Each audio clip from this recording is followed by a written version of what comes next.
বাংলাদেশে আমরা যারা সাধারণ লোক আছি তারা কি চাই? আমরা চাই শুধু দ্রব্যমূল্যটা একটু নিয়ন্ত্রণ থাকুক, শিক্ষা ব্যবস্থাটা ভালো হোক এবং আমাদের জানমালের নিরাপত্তা। এই ৩ টা জিনিস ছাড়া কিন্তু আমার মনে হয় না সাধারণ মানুষ অতিরিক্ত কোনো কিছুই চায়। কারণ হচ্ছে গিয়ে মানুষের জীবনযাত্রার মান আস্তে, আস্তে এত পরিমাণ নিচে নেমে গিয়েছে যা ভাবার মতো নয়। যাই হোক, তো ২য় বার স্বাধীন হওয়ার পরে আমাদের দেশে নাকি জিনিসপত্রের দাম কমেছে। তো ওটাই আজকে আপনাদের সাথে শেয়ার করব। আসলে বাজারে কি দামের মানে কি জিনিসপত্রের দাম কমেছে।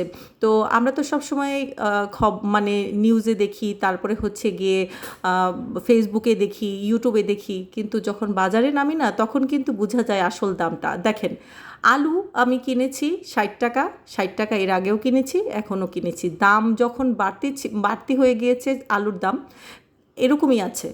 আলুর দাম কিন্তু কমে নাই। তো যাই হোক, আলু কিনেছি আমি। তো ৳৬০ করে ২ কেজি আলু কিনেছি। আর এখানে চাউলের দাম দেখতেছিলাম, চাউলের দামও নাকি অনেক বাড়তি, আগের থেকে বাড়তি। তো ৳৪০ করে নাকি বলেছে আলুর দাম কমে গিয়েছে। তো বাজারে গিয়ে দেখি যে না, কিছুই কমে নাই। তো আমি এখানে আলু নিয়েছি, পেঁয়াজ নিয়েছি। পেঁয়াজ এখনও ৳১২০ কেজি। তো কোথায় ৳৬০ কেজি, কোথায় ৳৪০ কেজি? মানে আমি বুঝলাম না। মানে এগুলো কি শুধু লেখার জন্য মানুষে লেখে? বাজারে আসেন আপনারা, বাজারে এসে দেখেন জিনিসপত্রের দাম যেমন ছিল সেরকমই আছে। বরঞ্চ কিছু, কিছু জিনিসের দাম আরও বেড়েছে। যেমন চাউলের দামটা বেড়ে গিয়েছে, যেটা কোনো যুক্তিই নাই। চাউলের দাম নাকি বাড়ার কথাই না, সেটাও বেড়ে গিয়েছে।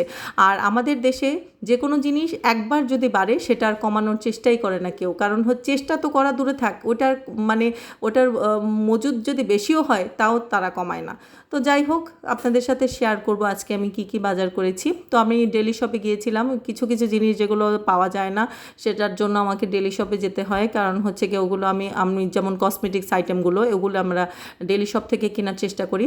তো আমার বরাবরের মতোই বাইরে গেলে একটা চকবার খেতেই হবে, কারণ আমার খুবই খুবই পছন্দের আইসক্রিম হচ্ছে গিয়ে চকবার। তো পোলার আর হচ্ছে গিয়ে ইগলু কোম্পানিটা খাই। এই দেখেন পুলিশের মানে হেডকোয়ার্টারের অবস্থা। তো আমি তো এতদিন রাস্তায় বের হই নাই, যার কারণে জানিও না রাস্তাঘাটের অবস্থা কী। তো রাত্রে যেহেতু দিনের বেলা আমি কিছুই রান্না করি নাই, দুপুরবেলা ডিম দিয়ে আমরা খেয়েছি। তো চিন্তা করলাম রাতের বেলা আবার গিয়ে কী রান্না করব। তো আমার হাজব্যান্ড বলল রাতে আর রান্না করার দরকার নেই, যেহেতু আমাদের রাত জাগতে হবে, ডাকাতের আতঙ্কে আমাদের রাত জেগে থাকতে হয়। তো আমরা বাইরে থেকে খাবার কিনে নিয়েছি। তো নান গ্রিল কিনে নিয়েছিলাম। তো এখানে মানে ২ জায়গা থেকে আমরা কিনি সবসময়। তো ২ জায়গার খাবারটাই খুব ভালো আর খুব পরিষ্কার, তাদের খাবার-দাবারের মানও ভালো। যার কারণে আমরা ওখান থেকে কিনে নিয়ে গিয়েছিলাম। তো এখানে হচ্ছে গিয়ে বাটার নান নিয়েছি। ৫ টা বাটার নান আর হচ্ছে গিয়ে একটা আস্ত গ্রিল নিয়েছি। যেহেতু আমরা ৪ জন মানুষ, আমাদের পুরোটাই লাগবে। তো যাই হোক, আসলে আপনাদের সাথে শেয়ার করার জন্য মূলত এই ভিডিওটা করেছি। কারণ হচ্ছে গিয়ে বারবারই সবাই পোস্ট করছে যে জিনিসপত্রের দাম কমে গিয়েছে, সেনাবাহিনীর নাম্বার দিয়ে দিচ্ছে। কিন্তু বাজারে গেলে ভাই দেখা যায় জিনিসপত্রের কিছুই দাম কমে নেই। তো আমি চিন্তা করলাম যে আপনাদের সাথে শেয়ার করি কি কিনেছি আর কি দামে কিনেছি।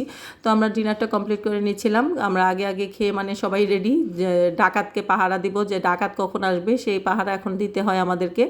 আর আমার হাজব্যান্ডের জন্য একটু কষ্ট হয়ে যায়, সে সারারাত্র জেগে তারপরে হচ্ছে কি সকালে গিয়ে আবার অফিস করতে হয়, তার জন্য আসলে অনেক কষ্ট। তো যাই হোক, আমার মেয়ে আমার সাথে খাচ্ছে। তো সে সবসময় মানে সবার সাথে একটু বসে, বাচ্চা মানুষ তো দেখা যায় যে সবার সাথে একটু খেতে আস্তে আস্তে এইভাবে অভ্যাস হবে। তো এটা কিন্তু একটা ভালো দিক, কারণ হচ্ছে বাচ্চারা খাওয়ার আগ্রহ থাকলে কিন্তু আর পরে কষ্ট হয় না, সব কিছুই তারা খেতে পারে। তো আমি চেষ্টা করি আমার মেয়েকে সবসময় সব কিছুই একটু করে দেওয়ার জন্য। তো এমনিতেও খেতে চায়, ওরও আগ্রহ আছে। মাশাল্লাহ মাশাল্লাহ, সবাই আমার মেয়েটার জন্য দোয়া করবেন, আমার মেয়েটা যেন সবসময় সুস্থ থাকে। আর আমি তো আছি সেবা করার জন্য, আল্লাহ তো আমাকে পাঠিয়েছে আমার মেয়েকে সেবা করার জন্য। যাই হোক, আমার অনেক আদরের একটা মেয়ে। তো আমার একমাত্র মেয়ে, একমাত্র যখন বলি আমার মেয়ে, তখন আমাকেও বলে আমি নাকি ওর একমাত্র মেয়ে। তো যাই হোক, ও বাচ্চা মানুষ বোঝে না অনেক কিছু। তো এই যে আমার বাজার আপনাদের সাথে শেয়ার করি আমি আজকে কি কিনেছি। তো এখানে হচ্ছে গিয়ে দেখা যায় আমার টুকিটাকি এইসব জিনিস আমার প্রায় মানে কয়েকদিন পরই লাগে। তো এখানে হচ্ছে গিয়ে টোস্ট বিস্কিট ১ প্যাকেট কিনেছি, তারপরে হচ্ছে গিয়ে মাজনি কিনেছি, একটা সাবান কিনেছি, ২টা হ্যান্ড ওয়াশ কিনেছি, তারপরে হচ্ছে গিয়ে এখানে হচ্ছে গিয়ে বাদাম আর এখানে কাজু, তারপরে কাঠবাদাম আর কিশমিশ, এই ৩টা জিনিস আমি ডায়েটের জন্য খাই। তো এটা আমার রেগুলার লাগে। তো এখানে একটা ভিমবার কিনেছি, তারপরে হচ্ছে এখানে রসুন কিনেছি মেয়ের ডালের জন্য, এখানে একটা কন্ডেন্স মিল্ক কিনেছি, তারপরে হচ্ছে এই যে বাদাম যেগুলো বললাম, আর এখানে জিরা কিনেছি কিনেছি, সব কিছুর দামই বেশি। এখানে নিটো দুধ কিনেছি আমার মেয়ের জন্য, আর একটা টেস্টিং সলের প্যাকেট, আর এখানে হচ্ছে গিয়ে 2টা বিস্কিটের প্যাকেট কিনেছি আমার বাচ্চাদের জন্য, আর এখানে হচ্ছে একটা কেকের বক্স কিনেছি, রাত্রে জাগবো সেজন্য খাবো, আর এখানে হচ্ছে 2টা ডিওডোরেন্ট কিনেছি আমাদের মানে বাচ্চাদের জন্য একটা আর আমাদের জন্য একটা। তো এখানে হচ্ছে গিয়ে লবণের প্যাকেট 1 প্যাকেট, তারপর মসুরির ডাল যে দাম ছিল তাই আছে, কিছুই কমে নেই। তো এখানে 2 কেজি আলু কিনেছি, আর আলুগুলো ভালো ছিল, যার কারণে 2 কেজি নিয়ে নিয়েছি। আর এখানে হচ্ছে গিয়ে 2 কেজি পেঁয়াজ কিনেছি। এই হচ্ছে গিয়ে আমার বাজার। তো আপনাদের সাথে শেয়ার করি, কোনো কিছুই কমে নেই, সব কিছু একই আছে, হয়তো সবজির দামটা কমেছে। আর বাকি যা কিছু ছিল সব একই একই দামে আছে, আমরা বাজার গিয়ে দেখলাম। তো সবাই ভালো থাকবেন, সুস্থ থাকবেন, আর অবশ্যই অবশ্যই আমাকে সাপোর্ট করবেন, আর সবাই সুস্থ থাকেন এটাই কামনা করি, আর সবাই সাবধানে থাকবেন যেহেতু এখন ডাকাতের একটা আতঙ্ক আমাদের মধ্যে আছে। তো সবাই ভালো থাকবেন, আল্লাহ হাফিজ।